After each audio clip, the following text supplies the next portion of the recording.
paint pad, brush, whatever it is that you prefer for cutting in your edges. I kind of get these around.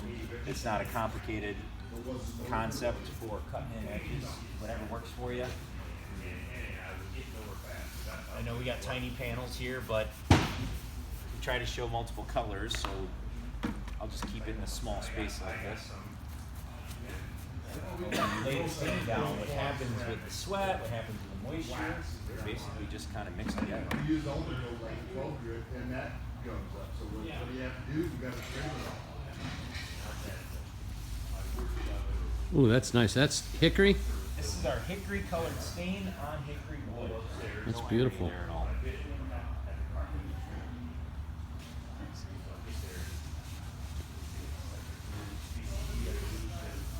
But what I like about the pigment technology we're using is we're able to stain these denser woods and get a really deep color out of a pretty light stain.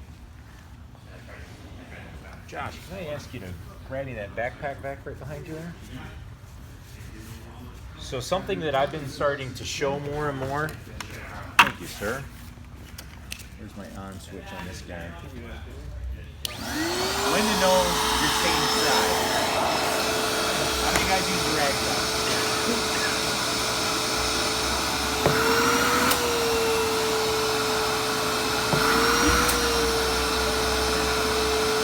I want to use back. The place the stain is not going to dry.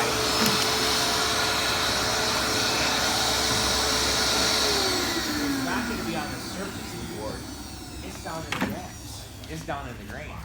So anytime a guy has a problem on a job, it's typically because you have a gap between a board, which it's almost impossible not to have a gap.